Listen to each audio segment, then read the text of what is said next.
to Bloody Good Horror, covering the best and worst of the horror genre since Halloween 2007. Listener discretion is advised.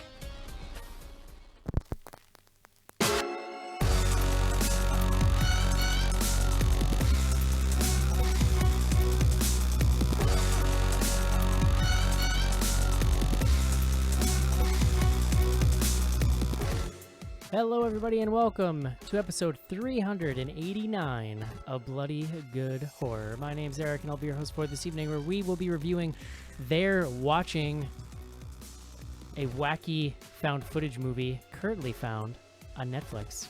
I'm the editor-in-chief over at bloodygoodhorror.com. Joining me tonight, first up, chief in charge of foreign accents and beer drinking at Bloody Good Horror, and those things go even better when they're together. His name is Joe. Only Bloody Good Horror podcast is best podcast.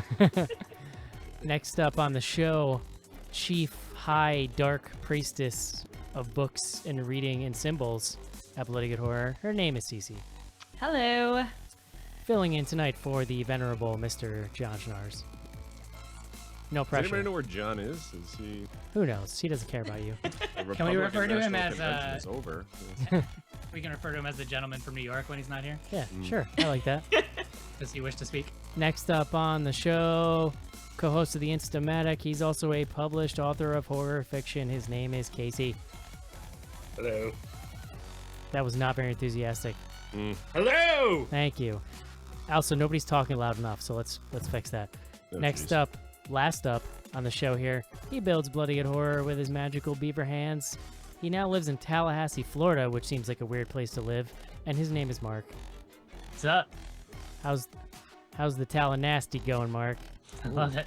Is Great. that what they call it? Do people have a nickname for it down there? No, Sure, people sure who someone calls it that. people who don't live there do, and I'm okay with it. It's like Hotlanta. Yeah, exactly. Nasty. It's going to Yeah. be Tallahassee next week. Tallahassee. I love it, man. Lots of wildlife. It's very humid, but also very well air conditioned everywhere I go. Very nice. What is Fried Tallahassee chicken. known for? Like, what's their thing? FSU. FSU, yeah. Yeah, Florida State University. There are better things to be known for, Joe. that's the thing. What is their mascot? They're the Seminoles. So it's It's Face Joe just made. That sounds a little racist. So They're Watching is a movie we're going to review this week. People may not know, Bloody Good Horror, also a web entity with things that happen over there. Cece, one of those things is the book club. Would you like to tell us what's happening currently with the book club? Sure. We are actually on Goodreads also, so you can't really find the book club on the BGH website. God But damn it. sorry. If you wanted it, all you had to do was ask. You can ask me in person. You don't have to call me out on the show. Let's hash this out right here on the show. Well, no, I mean you need like a forum, so that's okay. But anyway, the BGH book club is currently reading The Girls by Emma Cline, and it is a fictionalization of the Manson murders, or technically it focuses on the girls of the Manson clan. So that's what we're currently reading through August. Still time to start reading and catch up. Does that have anything to do with the HBO show? No. No. The girls. I was Yeah. like, wait, what? It's a No. really good joke, Joe. Cece, I'll put it up on the site this week. Okay. You have me at my word. The other thing you have going on, CC, is a very, one might say, sensual guest is about to make an appearance on your podcast in the BGH feed. I think only Yeah. one would say that, and that one would be you. Well, I was gonna say, is this the only episode that you'll listen to because your beloved is making his debut on Something Red? Yes, so John is going to be on the Something Red show this month, and we are discussing cults to kind of carry along the book club theme of the month. And the book we're talking about is The Wrong Way Home, and it is subtitled Uncovering Cult Patterns in American Society, and it's by Arthur Dinkman, in case you want to read that before it comes out at the end of the month. that's the a Dink. that's a name. Yeah. I'm not sure I'm pronouncing that right, but we'll say that that's what his name is. It's Dink Man, actually. I think is how Okay. it is. Cool. Other things that happened this week, Mark, Yeah. The Arrival. The Tell- Arrival. Tell me about The Arrival. What do I know about The Arrival? Oh, it was a trailer. Sorry, I forgot the name of the movie already. Actually, there was a teaser during the Olympics, I think, at some point last weekend. That was like it was like 10 seconds long, and it was a bunch of very famous actors and actresses getting out of a spaceship. But the trailer has since dropped, and it looks awesome. It just looks fantastic. Yeah, it's like Amy Adams. It's like Contact for the modern day, basically. Another favorite alien movie of mine. But Amy Adams plays like a Cece type character, let's call her, whose job is to interpret languages and symbols and such. And there's a giant, like, let's call it a lima bean sort of spaceship looking thing. It and, does look like a lima bean. And there's Hangnail. there's a bunch, nail sort of. There's a bunch of them like scattered throughout Earth, and a big hole opens in it once every whatever hours, and they go up in it, and it's her job to figure out how to communicate with them. Basically, I turned the trailer off at some point because at some point I was like, "This looks amazing," and I don't want to know anything else that happens in this movie because I feel like what I saw, I feel like what I saw was already too much. Yeah, they communicate with. I guess I don't want to spoil it. Yeah. I would like to kind of do it for the show, though, maybe. I think it's there's like a scary tentacle moment. I think that counts. Since Joe wouldn't let me see that Tween movie a couple weeks ago. I actually saw that, and the ending was a little too on the nose. Like, obviously, it was directed towards a younger crowd, but it was enjoyable. Was it kind of murdery? Like, could we have gotten away with doing it? No. No. I mean, they do some like weird daring stuff, but there's only one instance of murder. Gotcha. Game, set, match. Fine. Joe. I dare you to French kiss a boy. PG-13. All right. Joke's on you. I'd do that anyway. Yeah. So, anyways, Arrival looks great. Jeremy Renner's also in it. Yes. And it was directed by Denis Villeneuve, question mark, who also directed Prisoners and and Sicario. Mm-hmm. Which both were very, very good. Yeah, I have not seen Prisoners, but I heard it was really, really good. Prisoners is really great, and everyone's like the performances are very good. Prisoners? He also I did see that. That was good.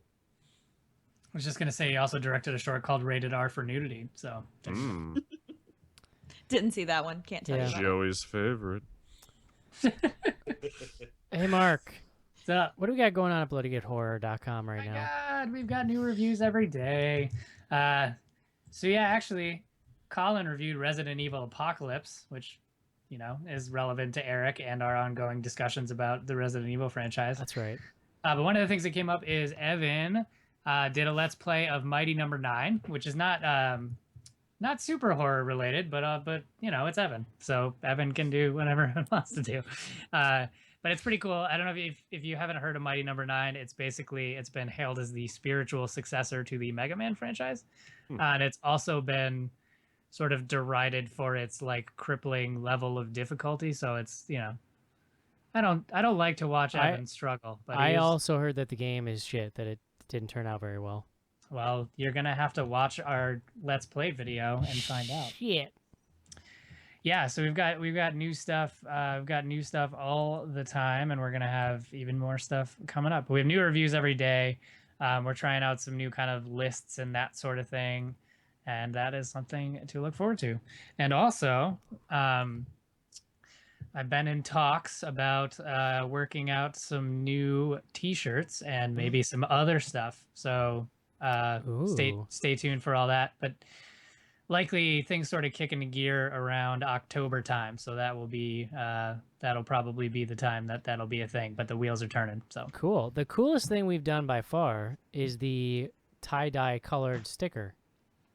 Yeah, the rainbow colored sticker. I feel like anything we can make in rainbows, I am approving of. I have Pre-approving. actually toyed around with the idea of if I could replicate what I did using that a little bit more. It was actually like I can't remember what the original background was, but I think it came from like a grindhousey type title screen thing, but I unfortunately can't locate what I used for it. So Is that a real thing though? Do people physically have those stickers? yeah, they got sent to patrons. I have one. Oh, nice. I think I have one on my desk right here. Joe, I can send you some. I got a stack. Yeah, whatever. I can take a hint. I get it. Yeah. I feel the love, Joe. I feel you. I can't find it. I had so many, I had to throw some of them out, Joe. Use them to wipe the baby's ass. Also- Got so many. If it makes you feel any better, it was included as part of my wedding present. I got a stack of like 30 of them. Yeah. Oh, wait, maybe I do have some. Oh, maybe you do. Yeah, You were probably just in literally boxes. with John Schnars when he had those Yeah. on his person. You I know may you have like- had them in your pocket when you burned all your clothes after that weekend, so maybe you don't. Yeah. You know what? John, I think, wore my underwear home, so they're probably in that. Shame. Shame. That's where you keep all of your sticker stacks. Hey Joe, Hey. what are we drinking tonight? Oh, man. We're drinking a spooky beer for a spooky movie about witches and voodoo and Eastern Europeans. And Witches. for some reason, there's frogs everywhere, which has something to do with witches, maybe. No, But in imagine that. honor of all those frogs, I picked a beer from the good folks at Hoppin' Frog Brewing in Akron, Ohio. And relevant to the upcoming season, I picked their Frog's Hollow Double Pumpkin Ale. I don't know if you guys have seen on the shelves, but the pumpkin beers are officially out because we're just around the corner from Fall Time Magic, which I'm super excited about. Hoppin' Frog puts out a lot of really good beers. A lot of people know their Otis Stout, but their pumpkin, which is a seasonal, which should be hitting the shelves fairly soon, it's a double, so it's a big boy. Comes in at about 18%, or 18, dear God, Wow. about 8% alcohol. So it's higher than your usual beer. Comes in like the 22-ounce bomber, so you can drink one of these and start feeling pretty good. Pretty typical for the style, like a lot of that sort of pumpkin spice flavor. It's not as like pumpkin pie as say like a pumpkin. It's more of like an ale that just has a lot of those spices. So if you like clove and like the whatever the hell you call a pumpkin spice, you're gonna like Stuff. this one. Like some cardamom, maybe. Nut- There you Nutmeg. go. Nutmeg. some- Oh, Nutmeg. nutmeg. There you go. That's a good one. I gotta say, Um, Joe, usually like the stuff you One pick, of my favorite spices, Joe. I gotta say, I'm not loving their artwork here. I feel like they No, need it's a not the new, best. They need a new They're- graphic they're- artist. Their stuff is pretty shitty, which is surprising because they're pretty like well distributed. Like I think they do pretty well. So I you'd was think trying to at be this point, nice, but yeah, this art is terrible. That's pretty shitty. Like all their labels are pretty god awful. Like, it looks like it was printed on someone's like laser printer from 20 years ago. But their beer is really good, so I suggest you check that out. But just Hop rip the in- label off. Just don't even look at the label. Yeah. Hop in Spit minus on the it. G frog.com is their website. And check out all their stuff because all their stuff is very good. Just don't look at it, apparently. Very nice. Thank you for that, Yee. Joe. That's the beer recommendation. You get that every week here on the show. Let's take a quick break so that we can discuss They're Watching. This is Dr. Mambo. Here, boy, come on. Come on, Dr. Mambo.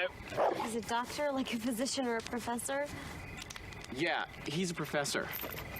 Of being a dog? Ooh, face!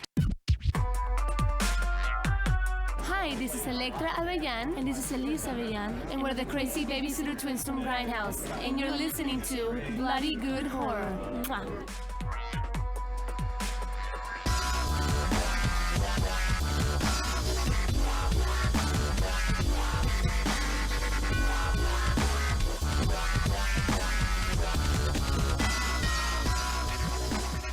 This is it, Jennifer. Your big breaking TV. From the prime time, bitch. Main feature. And we're back. Cece. Sure. Cece, Yes. as what did we decide? The fourth fanciest person at Bloody Good Horror last time you were on? What? I thought I surpassed John. I No, thought that be- was the whole reason because he wasn't there. Well, it's seniority. It's like a would be union. the- okay. It's a who would be the union. third? It's a union thing. If somebody dies or gets fired, then you move up a ladder. No, it's Oh, okay. it's Schnars, and then probably Andy, and then Shelton, and then Cece. Gotcha. So, Okay. You know. Well, Wait, I'm in good Shelton's company. been around longer for Andy, so by your logic, wouldn't that make him? Okay, fine. We'll flip them. Well, I was gonna say that doesn't change my I was trying status. to help you there.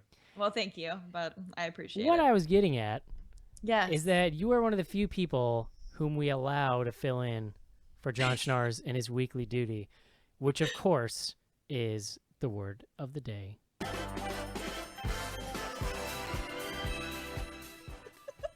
What do you got for us?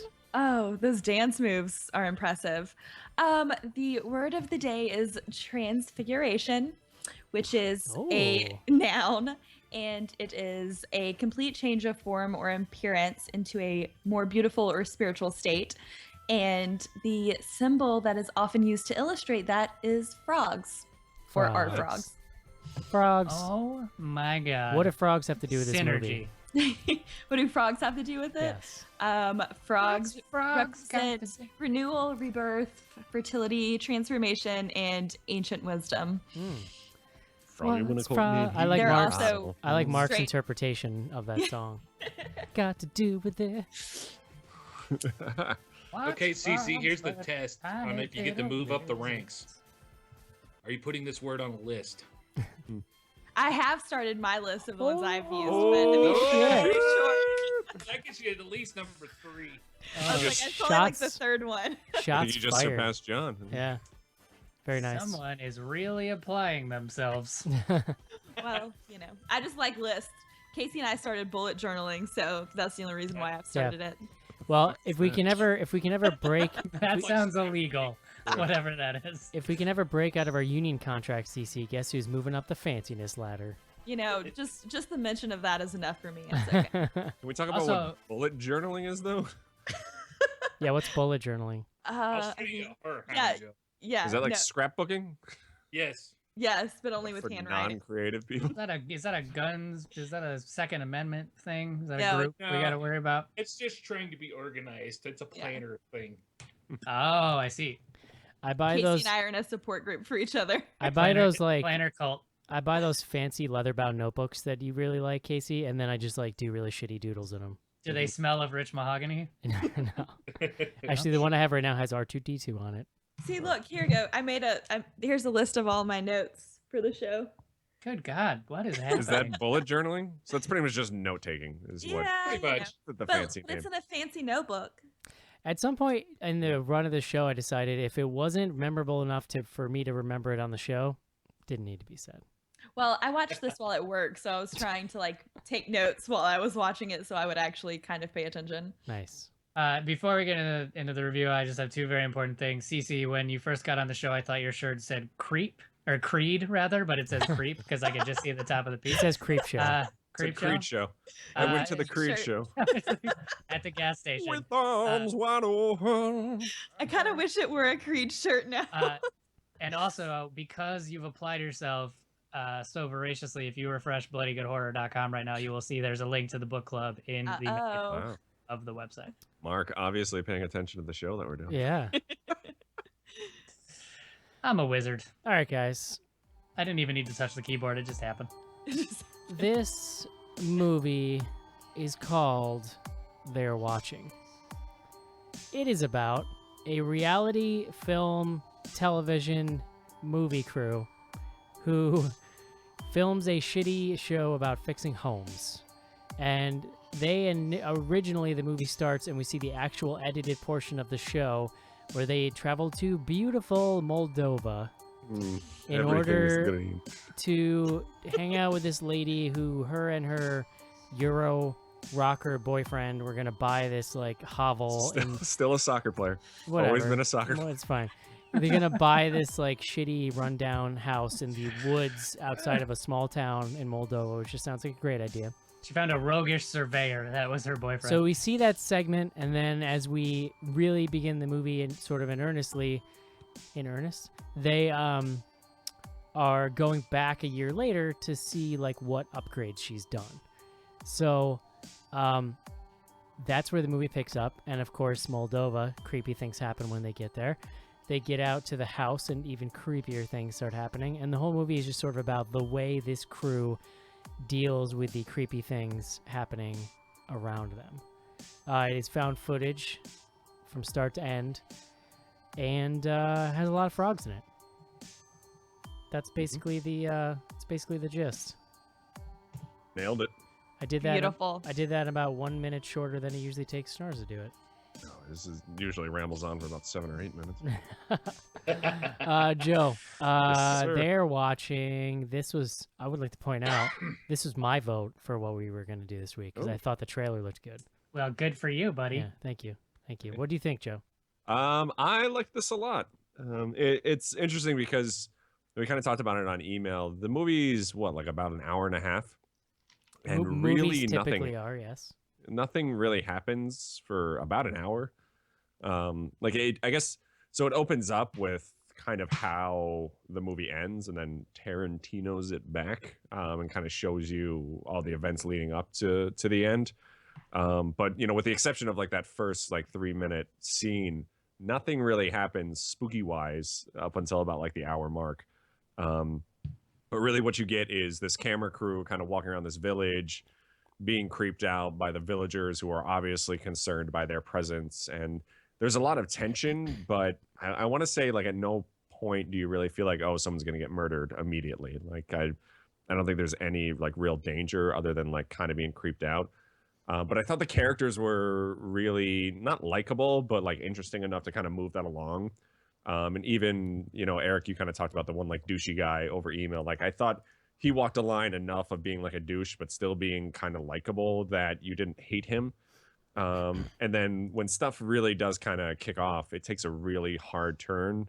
But by that point, I think there's just so much going on that it almost just confused me to the point where I still liked it.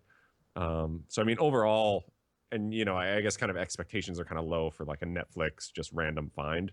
But still, I ended up really liking this probably a lot more than I thought I was going to. Mm-hmm.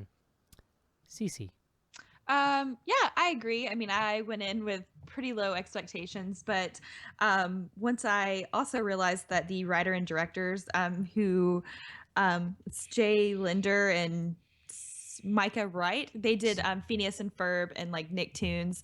So it's bizarre, but I think it kind of adds to the underlying campy kind of humorous theme that they're going for.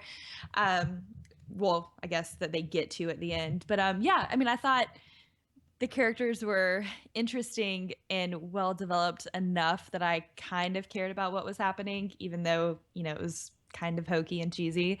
The ending got a little weird for me, but by that point I was just laughing at it. So overall, I enjoyed it. Casey Criswell. Yeah, I had no idea what I was getting into with this one. It's just I'd seen a couple nice words on it on Twitter, so it was up on Netflix, so I threw it on the list for us. This movie, I enjoyed it. I probably didn't enjoy it as much as it sounded like Joe might have. To me, it was a little slow. It was kind of a long ride to get to the payoff. That's not to say it was horrible or anything. It was just, I found myself drifting off into the internet a couple times while watching it. But once it got to the end, wow, that was, there's a lot of bad CGI going on here at the end, but it was all right because it was fun to laugh at and it kind of fit the mood. They weren't going for anything super serious, so I think it fit the tone. And so by the end of this movie, it was a fun Netflix find and a watch for me. Mark the Web Beaver. Beaver, comma Mark. So I'm sort of perplexed by this, but Netflix, Netflix rates things for you what they think you're gonna rate it, and it rated this movie a 1.5 for me. Yeah, me too. Is that what they think you're gonna rate? I always thought that was just sort of what everyone else is rating. No, it's based on your ratings. It's relative. Yeah. Which is very confusing because Netflix was so wrong in this case. I don't know what I don't like. I said over email, I don't know if I was just in a good mood when I watched it.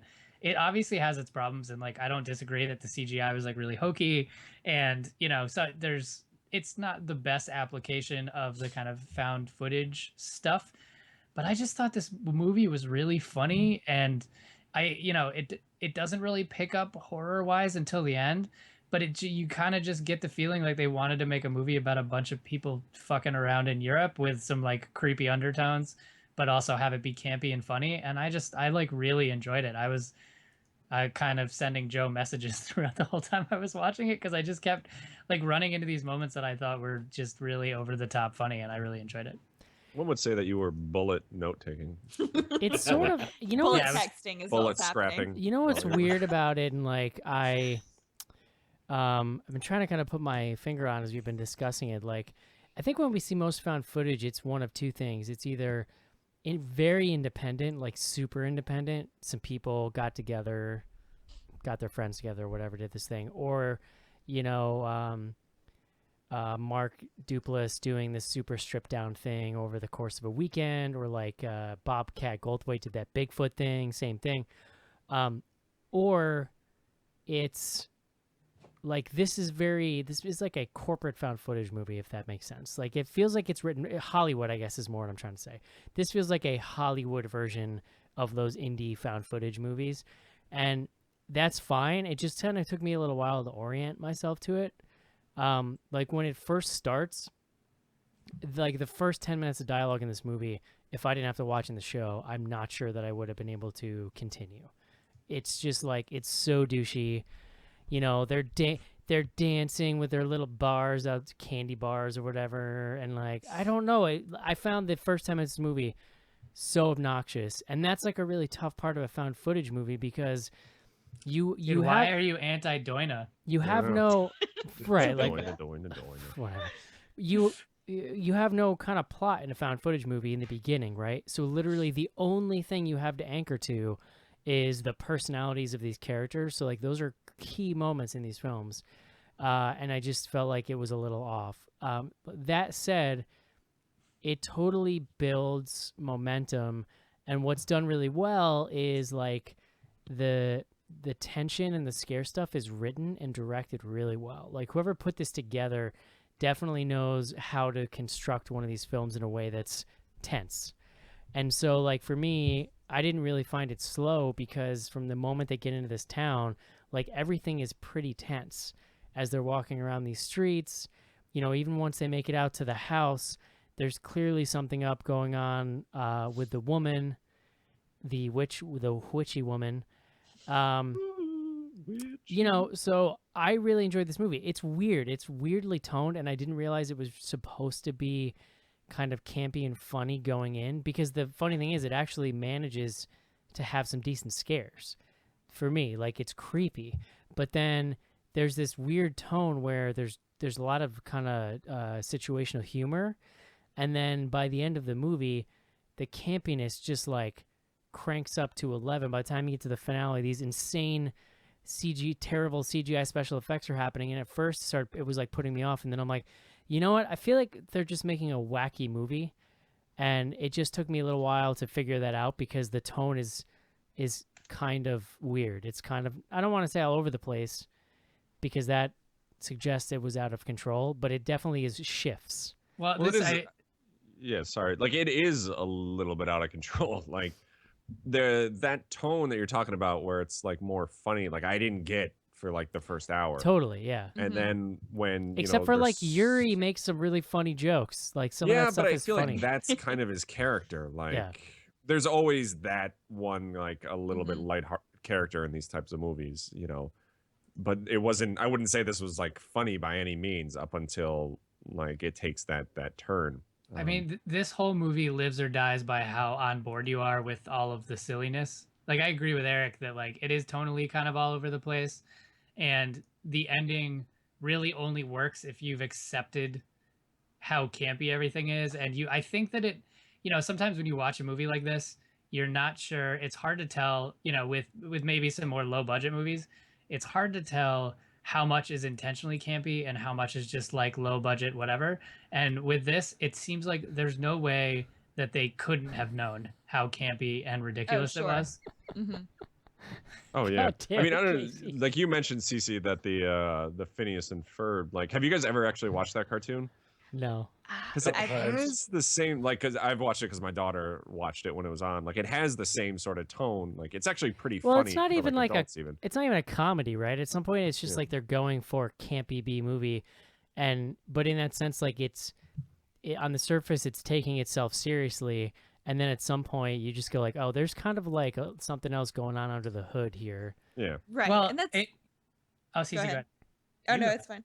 And it just ultimately made me go like, holy shit, like I'm kind of just having a lot of fun with this movie, which it snuck up on me. Like I didn't realize it was happening because the beginning is a little somber or something, and then it's just kind of like, oh, this movie's wacky. Well, I mean, honestly, like, so it takes you see this kind of goofy, like, HGTV show in the very beginning, right? And then the next like big plot thing that happens is they go into a church, which is like it's like a funeral for children with like little tiny caskets and shit. Yeah. So even that really sets the tone for like, what the fuck am I watching? And then that funeral scene was not nearly as funny as the other stuff.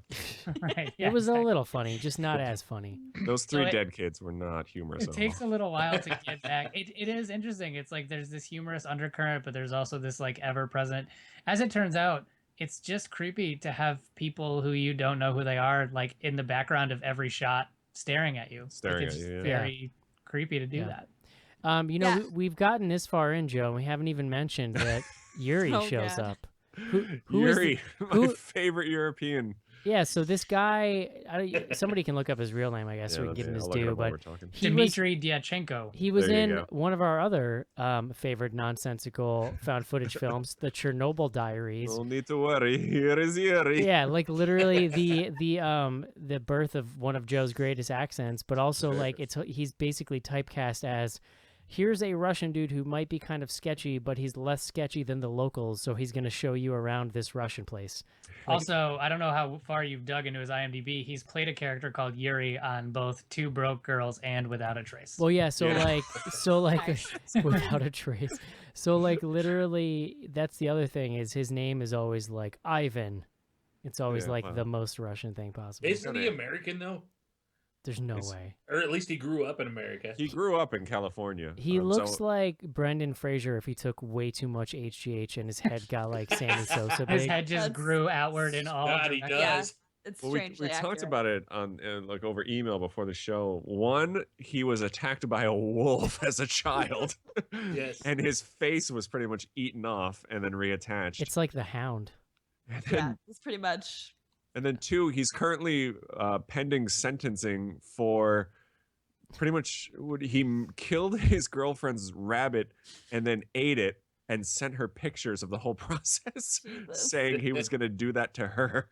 And I feel like we must have discussed this in the Chernobyl Diaries episode, which was like a couple of years ago. It happened after. I remember reading this. That's the only reason I looked it up when we realized it was him.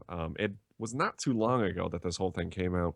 Maybe we just weren't ready to, slander him with all this rabbit murdering talk. That Well, is he guilty? I don't know. Like, here's the funny thing, though. Yuri, and I'm not being... The pictures were really blurry. It's really hard to tell. I'm not being facetious. Yuri, like, literally steals the show. He's kind of the funniest thing about this movie. His entire shtick of like he's dressed like a 1970s dancer for some reason. Yeah. I just like how he keeps pitching the worst reality show ideas to the producer. Like, what the hell was the one? It was like pig very fat. It was like the fattest cow or something, and then he's just the like, we fattest get That's everyone's the fattest donkeys donkey. together, and we feed them, and then we weigh them, and the fattest one wins all the other donkeys, or Then something the like 4 that. months, fattest donkey wins. Everybody get other donkey. Oh God! His shirts were pretty fabulous. Yeah. It's great. I imagine if literally- you are of Eastern European descent, you would find this movie very offensive. He literally asks the dude at one point if he wants to help him traffic heroin into Afghanistan. Oh yeah. Oh God! What I else got do you have? Russian friends. So I mean, I will say this is kind of a natural progression from our Yuri talk, but I loved all the bar scenes in this movie, specifically the one, Eric, I don't know if you put the picture in the feed, but the one where like after having like one run in with the locals, they kind of come back to this bar and re-endear themselves to the locals. And there's this like amazing montage where they're like, It's an awesome scene. They're Yeah. playing violin and they're dancing and they're like all arm wrestling the strongest dude in the bar, which And by far, chanting USA. yeah, the best shot in the movie where literally everyone in the bar is arm wrestling this one dude and he very knowingly looks and smiles at the camera. I like lost my mind. I took a screen capture of it and sent it to everybody. I was so excited about it. But then it culminates like with one of my favorite scenes in the entire movie where like there's this also, we can talk about this too after this, but like there's this sort of love angle going on with one of the like people who works for the show who was in Afghanistan, and then this girl is like a producer's assistant or whatever. So anyways, they're having this sort of moment together where they're both talking to each other and apologizing to each other through what's his actual name? It's not Yuri in the movie. What is it? Vladimir. So they're like having him translate, and it's kind of, it's meant to be this like cute little thing, and it turns into this scene where they're asking him how to say certain things in whatever language they're speaking, and they're like yelling it out, and all the bar patrons love it. And then the producer of the show that we haven't even talked about, her character is very interesting, but the one girl wants to call her a witch, not realizing that that's like a majorly triggering word for like the entire town. So they're like all having fun. Which, to be fair, like she knew enough at that point to not say that. So they're all, but like it's, to me, it like kind of perfectly encapsulates what I love about this movie is that it's like, everyone's having so much fun and it's like actually really funny and really fun to watch. And then she yells out the word for witch, and there's like not a literal record scratch, but pretty close to one. And everyone's silent, and they like all of a sudden it just turns like very sinister. And I just thought that entire scene kind of perfectly encapsulated like just the ridiculousness and the like, I don't think unfeasibility is a word, but it just like it encapsulated everything that was right and wrong about the movie all at the same time. It's and that silly. It's very silly. Yeah. But the best part is like, when they're doing this back and forth, you're like, oh my God, she's going to say witch and they're going to freak the fuck out. And then she does, and it's like so satisfying. My phone I think just Mark thought and I talked about this a lot. I think while you were watching it, like nothing in this movie is really surprising, but I think they do a really good job of still making it entertaining when the payoff comes that you actually know is going to happen. Like that scene's a perfect example, because someone's going to say witch or something's going to happen and everyone's going to freak out. Yet when it happens, it's still, it doesn't take away from it. Like literally I was watching, and when she asked him how to say witch, I, without even thinking out loud, said like, oh God, no. Like, and then like, everybody loses their shit. And it's just, I feel like it's just as entertaining as it would have been if it came completely out of left field. Also, I think that, I mean, it's very by the book, it's very formulaic, but it's well executed, and I think that's really how it's so successful. Yeah, and I mean, this is barely like a spoiler, but like, because Eric already sort of mentioned it, like there's a person in this movie who's pretty clearly a witch, and it's not revealed until the end of the movie, but the first time you see her, and not even because like they put her in a funny hat or gave her a staff or anything, but the first time you see her, like the way she describes everything, you're like, she's the witch. Oh, There's that- no She's way. prancing around the woodside in like spiky boots that only witches wear. Like I like how The first time she it's steals a hat, baby, pointy and then boots, and a staff. is she what was makes you way witch. too sexy to not be a witch. Oh, when she that's pulled a witch. the black goat out from the stable and then stole a baby and got out her mortar and pestle, you knew that she was a witch. She should have ridden up on a black goat, and then it would have really, really driven the point home. Do you wish to renovate deliciously? But despite that, the reveal when we find out that it's actually her, because there's this whole thing where they start out the movie in the first half of the movie where we're watching the HGTV show, and they're down in the wine cellar of this house, and she's talking about how she can make it into a pottery studio. You see hints of there's a painting on the floor and stuff like that. And like we were talking about, that's going to lead to be a key part of this movie. We and probably her should have put up a development. spoiler alert there, shouldn't we have? I kind of mumbled it already, but Yeah. I mean, that's what I'm saying though. Like the part like Casey's talking about, they also point to this thing in the corner of the basement, and he's like, "Oh, that is for squishing grapes to make wine." And I was like, "That's not what that's for." You crush grape, you make a wine. Yeah, like that's not what that's for at all. Which I do have to say, as cheesy as some of the like in special effects were, the scene in which you see what it is used for was pretty good. I thought it was well done. yeah. I mean, there's a certain, I'm not saying this is like even masterfully executed, but there is a certain satisfaction in like pretty much calling everything that happens in the movie and it happening exactly as you called it. Like you just kind of, when it happens, you're like, okay. Yeah. I like still this. they add little details. We talked about this in email. Eric brought it up, and I noticed this when we were watching the movie. They add little details to everything that actually makes you, or they call back to things that actually makes. Oh. Casey froze. Oh, he's been witched. He got witched. He got witched hard. He got witched. I think he's gonna turn. Toil and trouble. He's gonna turn into a bunch of frogs. Casey turned into a frog. Let's talk That was a pretty cool scene too, though. I was like, that's a pillar of frogs, and that was pretty jacked up. Let's kind of get into the finale type stuff. Well, just as a person who recently moved to a place where there's like little reptiles and things everywhere, like that yesterday I got home and my wife was freaking out because something was in her shoe and she like shook it out and it was like a little tiny frog jumping out of her shoe. Oh boy. I was like, oh, she's a witch. I was walking by a telephone pole once in West Palm and it turned into a bunch of frogs at night, and I was like a foot away from it, and I didn't like all of a sudden I jumped when I got up to it because I realized there was a frog like this big just sideways just stuck to the telephone pole, and it was like right by my head when I walked by it. It was some devil's magic. Devil's magic. Yeah, so we should say we just lost Joe and Casey at the same time. No, I just turned off my video. Joe's here. My sound. Because you turned into a frog and you didn't want anyone to see you because you were. Am I back? Can you You're guys see back. me? I mean, I can see you. All right, good. Can you see me? Let's talk about the finale. The finale. Yeah, sure. Do you want me to want me to sum it up? So, we have mentioned there's like this. We haven't really mentioned the producer woman of this show, but there's a reveal about halfway through that the producer had relations with the woman who owns the house with her boyfriend, and the crew caught it on tape. So it's like it's used as a thing that they're kind of lording over or whatever. And then it is sort of revealed that the woman actually knew that there was this affair sort of thing happened.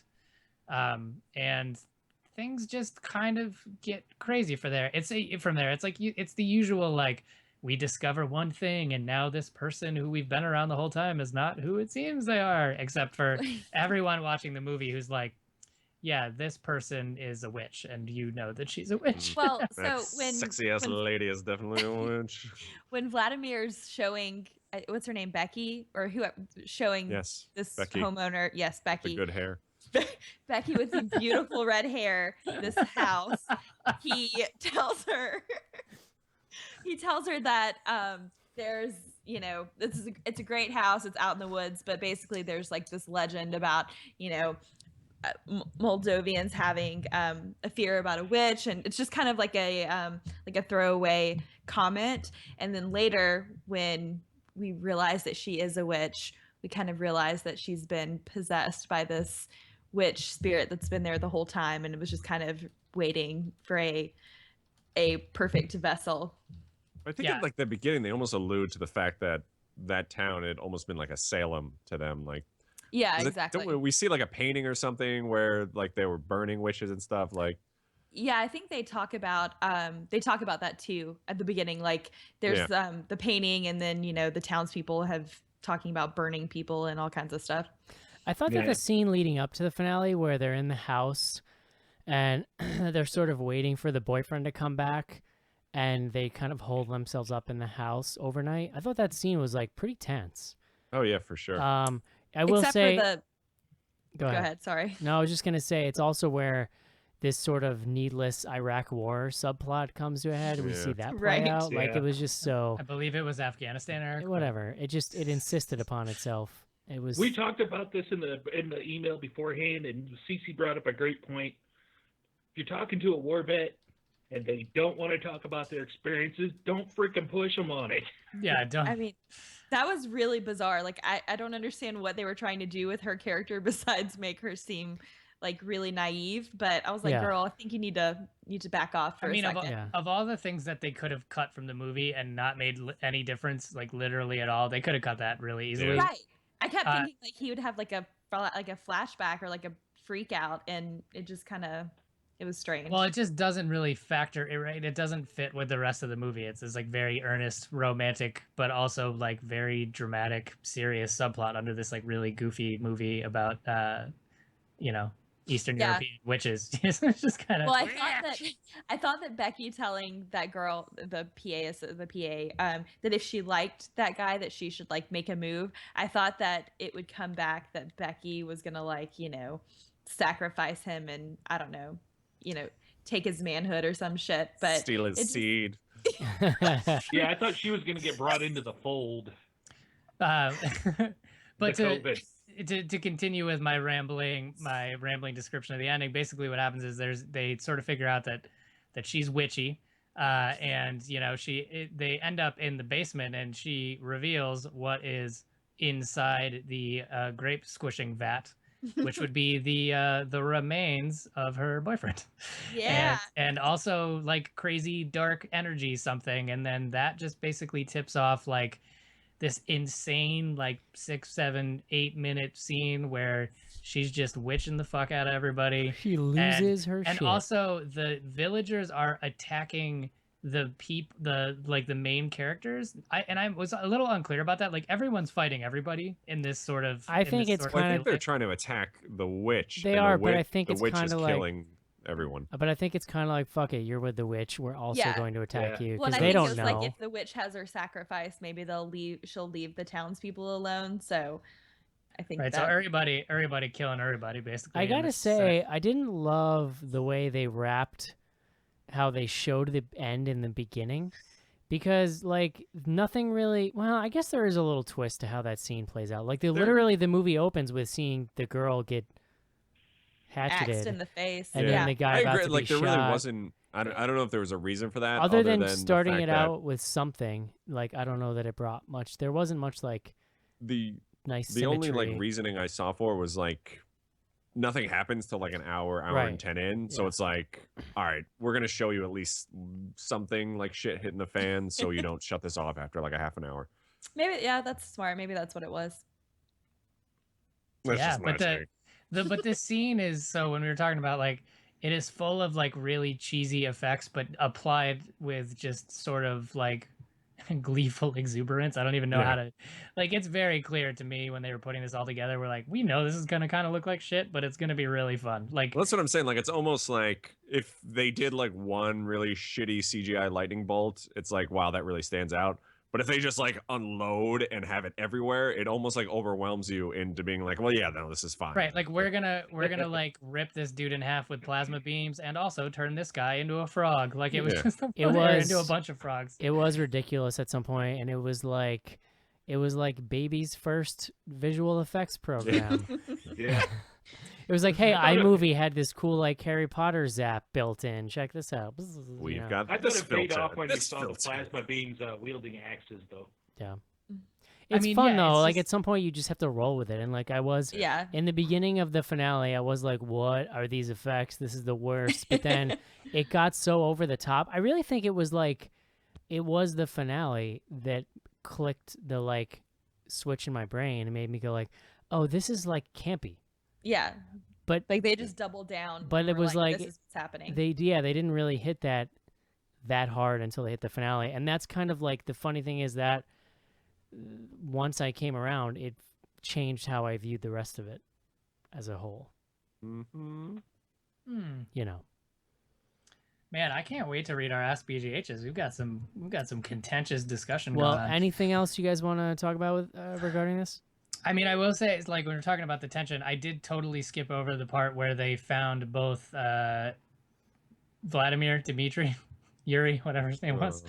They found him like strung up in the pottery barn, and they also found the Pottery barn. Jesus. They ran out to Crate and Barrel and they Yeah. found. They found him in West Elm, and then they found the producer woman like tacked up to the top of the barn, just like ripped open. I gotta say too, other than Yuri, she was my favorite person in this movie. Like something about her screaming at them to shut the fuck up, like made me laugh every Really, time. just very funny. Yeah. Like her contempt was so real. You were saying this was like an extremely realistic depiction of all of your TV producing. No, it was so dumb. Like you'd never like the camera. They gave her like a handy cam and no tripod, and they're like, "Here you go, you can shoot now." And she's like, "Oh, yay." I mean, Yeah, the but couldn't moment you just chalk that up to like, here, just do this to shut up? Yeah, maybe. Yes. Maybe. That's the way they made it sound. Yeah, that's fair. Why don't you go fuck around in the woods for a little while? Yeah. Go play in traffic. Yeah. I certainly have known people like that producer lady, but they weren't funny, but just mean.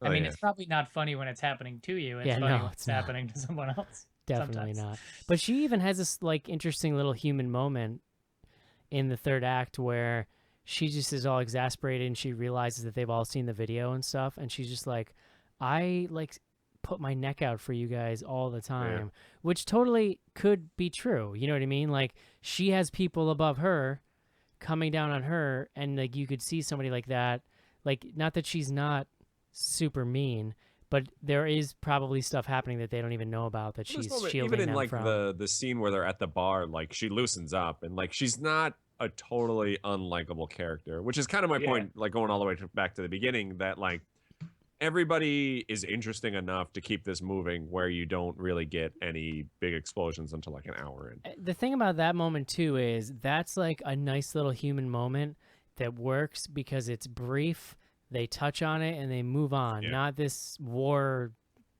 story thing that they harp on for like 3/4 of the movie and then have this big dramatic reveal. You know what I mean? So that doesn't ring as true because they're like forcing it down your throat. I bet that whole story was bullshit too, just so we could make love. It's true, it worked. And it Note totally to worked. self. I was in Afghanistan and I saw a witch. Yeah. A witch. All right, anything else? All right. Would you recommend this movie, Joe? Yeah, absolutely. Cece. Sure, it's a good drunk Netflix, Casey. time passer. Yeah, I'd say watch it. Mark. Yeah, if you're in the mood, if you go in understanding there is rampant silliness, I think you will be, you might be pleasantly surprised. Very nice. Yeah, I agree. It's like you gotta just kind of be down for whatever tone-wise, and that's it. They're watching. Let's take a break so that we can do some fan mail. A Nightmare on Elm Street, Part 3. Freddy's back. That was great. If you've seen 1 and 2, you have to see number 3. Totally bizarre. A total nightmare. It was better than all of them combined. Freddy's a nut. Insane! A Nightmare on Elm Street, Part 3. Dream Warriors. Rated R. Now playing at a theater near you. Hi, this is Mark Corbin. I'm the music composer for The Witch, and you're listening to Bloody Good Horror.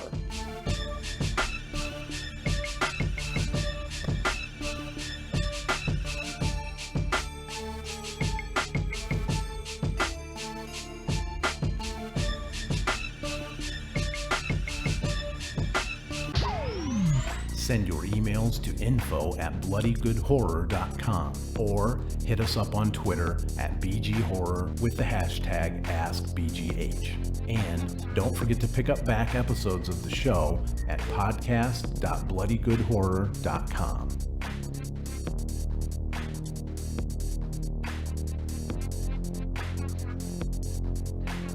And we are back.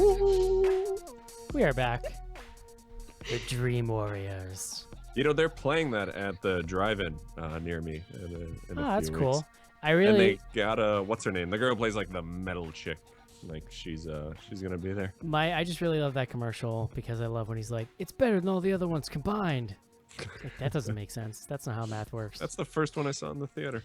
It's also pretty easy to say because Nightmare on Elm Street 2 was a piece of shit. I think that the first Nightmare on Elm Street I saw in the theater was Freddy versus Jason. I don't think I had ever seen one in theater before that. Really? Yeah. I mean, by that, did I see that with you? The first Friday the 13th I saw in the theater was Jason X. Oh, so good. I love that movie so much. Yeah. It's so bad. Next up. Tiny sweaters. Email, info@bloodygoodhorror.com. This is from Bridget. Oh no, it's not. That's where. Pronounced Brigitte. That's actually a PR person. That was a PR email I pulled by accident. Oh. First, Do you want advertising here? Movie you like? Thought you might. This is somebody else. Thought you all might get a kick out of the clown that was wandering around Green Bay recently. Real life creepy life imitating art. Doesn't make sense. It's Gags the Clown. I'll send you guys a link, but it's pretty creepy. So I did hear about this. It's one of those basic, hey, I'm gonna dress up like creepy clown, wander around kind of stories. Yeah, a friend of the show, John Pata. I don't know if you guys remember him from the Horror Hounds. He's directed some movies. Do you guys remember? Is it Dead Weight? Is the name of the movie? Dead Weight. Oh, yes. You remember that? That was something that showed at Horror Hound. Maybe Casey and I were the only people that saw it. Is it about zombies waiting in line for something? No, it's about like it's pretty good. It's sort of a end of the world drama scenario thing. I think there's a virus. I can't remember exactly all of it, but anyways, he's a good friend of the show, and he actually knows that dude and was kind of talking about like sort of planning out all the like weird creepy stuff that he would do or just like being a part of it. So, oh, that's cool. Kind of cool. Very a little. cool. I like that ending more so than like, no, that's just a fucking dude dressed up as a creepy clown walking around town. I like the idea that it was like deliberate and that there was something going on and not like, no, that person's just there. The only problem is that's not like new anymore because it started. Somebody did it last year in England. It was all over the internet, and then like even last year around Halloween time in central Indiana, somebody was doing that. Yeah, I mean, not for nothing, but the mood of the country right now, I'm not sure that I'd be wandering around strange places dressed like a creeper. Yeah. You know, especially That's with a good like, point, too. especially with in states that have like, I don't know, conceal and carry, maybe. Just saying. Next up. What a fucked up story that would be. Oh, Yeah. I just shot a stranger clown on the street. Exactly. He looked like I a didn't hooligan. like him, so I shot him. Yeah. I felt threatened. Next up, Sandy. I'm listening to your podcast. Just wanted to address the religious stuff in Conjuring 2. There have always been major religious themes in horror. Just think of The Exorcist, Rosemary's Baby, or The Omen, to name a few. I do think they romanticized the Warrens too much and the true story aspect of the Enfield haunting. The real Warrens were barely involved. Maurice Grosse is really the one who helped that family. Thanks, Sandy. Yeah, I don't think we ever said that, and it's me in particular that gets ornery about it, but it's not that I didn't know that, there were religious themes in a lot of horror films. It's just that when we talk about what's going on right now, trends in the genre, that's like my biggest pet peeve. It's just religious-y supernatural stuff. That's all. I'll get it out. I want aliens and monsters and slashers. Godless aliens. How's that sound, Joe? I like it. Yeah. I like it a lot. info@bloodygoodhorror.com is email address. We're also on Twitter @BGHorror with the hashtag AskBGH. Don't forget, Mark, about BGH Classics. I won't, but I'm going to read Ask BGH first because I have it up. Did you guys? Sorry, before you do that, did you guys talk about this guy who listened to your Murder Jams mix on Spotify at his wedding, Mark? Oh, did you miss that, Mark? Yeah. Awesome. He decided to put it on, I think, during was it a cocktail or a dinner or something? Yeah. Here, I can read I can't it. believe everyone didn't leave when Tiptoe Through the Tulips came on. So Mark 'Cause made I know that if I was at a wedding and that came up, I would definitely leave. Mark has made a playlist. Mark's Mark's made a playlist on Spotify called Secret Murder Jams, which is what we're talking about. Go It's ahead, one of Joe. our listeners, Al, and he wrote in on Facebook. Hi, guys. First time writer, long time listener. We're getting married in Barcelona later in the year at Halloween, to be precise, although we're not the kind of sub-juggalo people who's going to paint their faces. Sub-juggalo? It's just colder at that time of year. Just checked out Mark's awesome Secret Murder Jams playlist, and it's going to be the dining music at our wedding to suitably unsettle our guests. I hope that you can get a viscerous kick out. Viscerous? I don't know words. Visceral? Visceral. Oh yeah, it's a good one. Kick out of people feeling a little bit sick while they're eating their great food. All the best, Al and Carrie. P.S. Some of the songs are awfully esoteric. can you maybe let us know the movies that they come from? P.S. Come over to Spain to Sig's Horror Film Festival sometime. Accommodation at our place is guaranteed. How do you feel about that, Mark? How do I feel about explaining some of these songs? No, about your playlist being Well, played I at should these explain people's this whole thing. Like I nuptials. probably mentioned it when we first did it. We did it back in March. So I was pretty inspired by watching 10 Cloverfield Lane. We talked about how they used Tell Him by the Exciters, and I Think We're Alone Now by Tommy James and the Shondells to great effect. Like they were these old songs that are these kind of sweet love songs, these oldies that were played in like a somewhat sinister and symbolic manner in the movie. So it got me thinking to just like what songs that were in horror movies were like just totally out of place but played up to really great effect. So I mean, I came up with the idea, but then I kind of crowdsourced it out to all of our writers, and so I'm actually responsible for maybe like 6 or 7 of these songs, and then everyone else is responsible for the rest. But a great example is something like everyone knows, like Mr. Sandman, from the beginning of Halloween.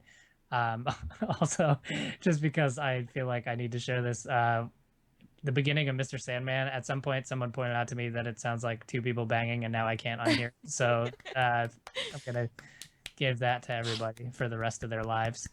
But yeah, so definitely check it out. Go to Spotify and search for Secret Murder Jams. Maybe I'll for next week I can come up with like a more sort of overriding, just like a more comprehensive list of what all of this stuff is from. But it's really great. I mean, I love the idea of it playing in sort of a wedding scenario, because like another one is like Hip to Be Square, which was made famous by that one scene in American Psycho. And I just love that like there's some like really sort of low key stuff, and then all of a sudden people are just gonna like that beginning note in Hip to Be Square is gonna come on, and people are gonna like flip their plates and shit because it's like so much different than everything else. And also Tiptoe Through the Tulips is on there because that song is just fucking straight up creepy. So there you go. Search for Secret Murder Jams. Tiptoe Through the Spotify. Tulips, like the song should be on the sex offender registry. Like just the song. Like anyone that sings it should just be arrested. If you play it once a day, like more than once a day, you should be on a list somewhere. Go through the tulips with me. All right, next one is from so this is the Ask BGH. This is from Alan Murch. Have you seen the wonderful, weird, and occasionally horrific movie The Lobster? It's a surreal treat with a great cast. I think, didn't John do that for Sophistical? Or were they talking about it? I've definitely heard this brought up recently. Yeah, I think they did it Yeah, for I the think show. they did. If only there was a on their site. list. There you go. I mean, I've heard it's good. I want to watch it, but I have not had a chance to see it. Next one is from NKO Gonzo. Are you guys going to do Don't Breathe? Yes. I would like to. Yeah, we've discussed it. Yeah, I think we should. It's actually on the list. We have another open week before it hits theaters on the 26th, but yes, we'll be out there on opening weekend. There is a group actively boycotting the movie because of it potentially being offensive to blind people. What? Huh. I don't know. How can you boycott a movie that no one's going to go see? That's a fair argument, young Mark. Boycotts are so funny. Like, oh, really? Okay. Anyways, not to belittle anyone's hurt feelings. I'm just digging myself deeper and deeper. The South has changed you. Yikes. All right, next one from B. Lassiter. If they ever do a remake, would Joe be interested in playing the role of Vladimir? Well, if he goes to jail for rabbit killing, Joe might have to. Absolutely. I feel like I got to buff up, but I would love to. Yeah. It's a great outfit. What did they... At some point, they referred to him as Disco something. Oh, John Travolta or something like. I don't know. It was funny. I can't remember what it was. Next one, also from B. Lassiter. As any good 90s vampire LARPer knows, Bridget Branagh was Sasha in Kindred the Embraced. Have any of you seen it? Wow. Ooh, No. I forgot about that. First of all, nerd. Second of all, that must be the nerdiest thing that's ever been said on the show. I don't know any of the words in this tweet. I just don't. I didn't realize that they were vampire LARPers. Like, Are we this is talking about interesting. Are we talking about like Vampire the Masquerade? Yes. Gotcha. There was a brief TV show. God, what the fuck? So that's not LARPing. That's not LARPing so much as like role playing, right? Right. Isn't that Is the this same like thing? where people What's hang that? out at those like clubs and You drink could fake LARP it blood? though. You could LARP it, like fight each other? Some people did. No shit. How do you fight? Don't mean, vampires just bite? What's Yeah, wrong there's with a you, lot B. of- Lassiter? It's a bite. It's a bite fight. All right. Bite Fight.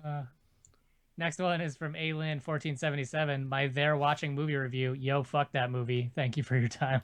You know what's funny is like I could totally see somebody sitting down in front of this and just it not hitting them right because it's like Yeah. really weird. Yeah. And I've seen movies, we've reviewed movies on the show with weird tones that I just couldn't get into and ended up hating. It's one of those things. I don't know. There's something likable about this movie, and I don't fully know what it is.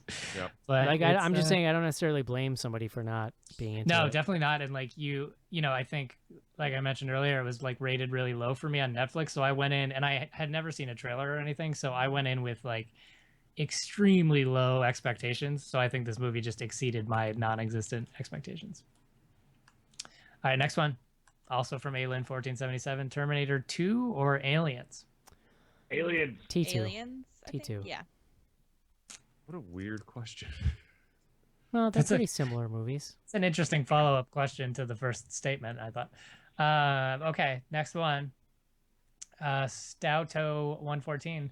I can't believe anyone actually enjoyed this colostomy bag of a film. What's the last movie you've abhorred that some folks like? Ooh. Ooh. That's a tough call. I mean, y'all kind of liked Unfriended, and that gave me the biggest headache ever. Oh, I love it. hated Oh, I that finally movie. watched that over the weekend. I kind of liked it. I've seen it twice now.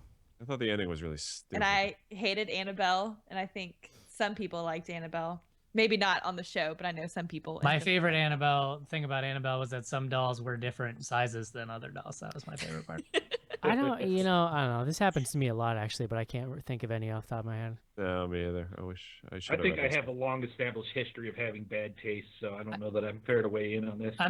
I'm very surprised. I figured this would be an opportunity for Eric to have like a martyr complex about some movie that he was like, Yeah, you know, I can't think told of you guys any. it was garbage. I can't think of any Cake was awesome. off the top of my head.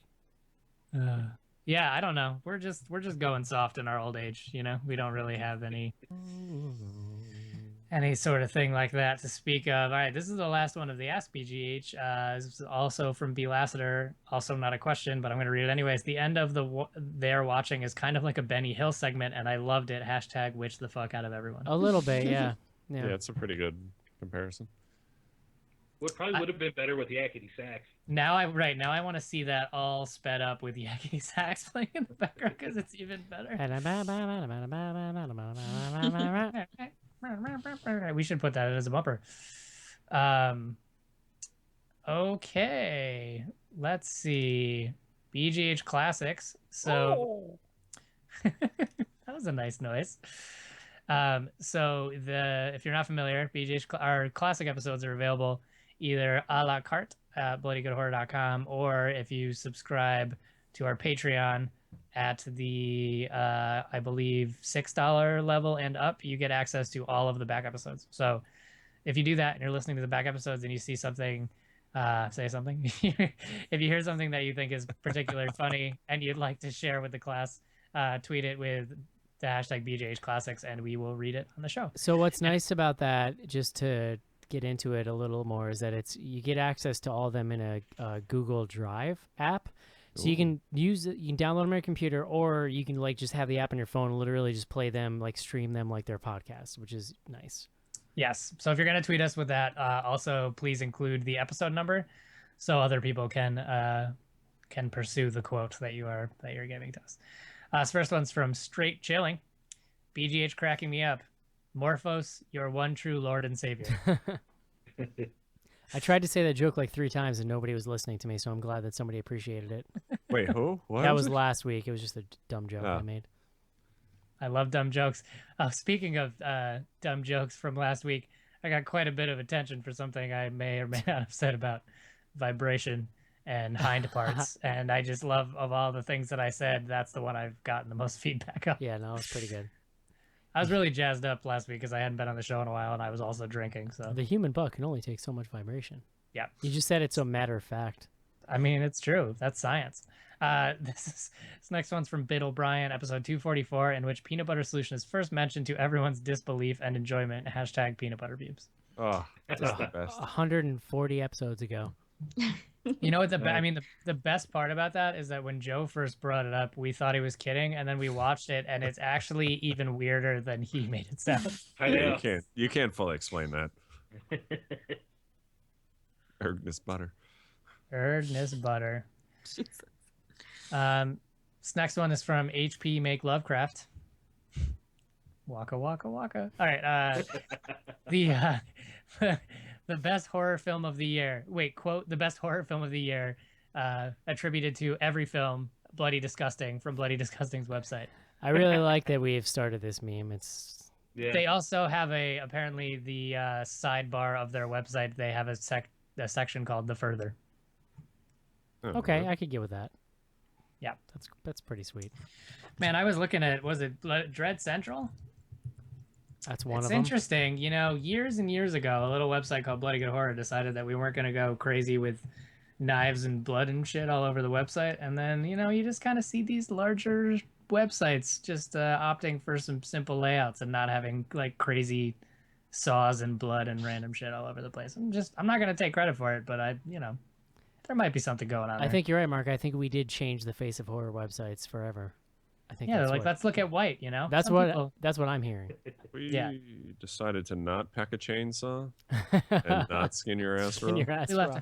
left we have pleasant days here at Bloody Good Horror. So there you go. That's the BGH Classics. I really, Mark. one of my favorite things. I love hearing about how hilarious we are, you know? I had a great time. Me too. It's really good. Just really good. Has anybody put any thought into what we're doing next week? No. Cool. Well, we got a list. We'll come up with some stuff. If you have suggestions, hit us up on Twitter at BG Horror. Or just check out bloodygoodhorror.com in general for all the cool stuff going on over there. We're on Patreon. Head over there. Find out how you can watch this show live, video style every week. And, yeah. That's it. That's all I got, Mark. Stay tuned. Like, as we near the end of the summer, we're starting to get into fall, which is our favorite spooky season. Oh, that's So what I there'll was be- going to say. Yeah. So fall's coming up. And what that means is we are about to start on Halloween. It will be the beginning of our 10th year as a podcast. Oh shit. Like, no lie, almost 20th year of being a website. We're at like 17 years this fall. But if you don't count the like 2-year period where we disappeared or whatever it was. But I don't think that math checks out. 2001. That's 17 years coming in this fall. We're gonna hit 10 years close to our 400th episode, aren't we? Well, I mean, technically it's the beginning of the 10th year. So our actual Okay. 10-year anniversary will be next Halloween. But, but I like to celebrate these things for the whole year. So, but that's a fun milestone we're coming up to keep in mind at BGH. 400 fucking episodes. Yeah, when I saw the BJ's Classic that listed something in episode 200 something, I was like, that seems like it was not that long ago, but that was quite And yeah, long ago. as Casey said, we are coming up in episode 400, and we started some preliminary discussions of stuff we're gonna do. Nothing crazy, but some fun stuff for the fans we're trying to cook up. So We can promise it will probably not be involve- Sharknado related. It will not be Sharknado Correct. related. It'll probably involve Joe dancing though. Well, episode whatever we are next week will probably involve that too. Yeah. All right, guys, that's it. Hope you enjoyed the show. We'll talk to you next week. Adios. See ya. Okay, bye everyone. Bye bye.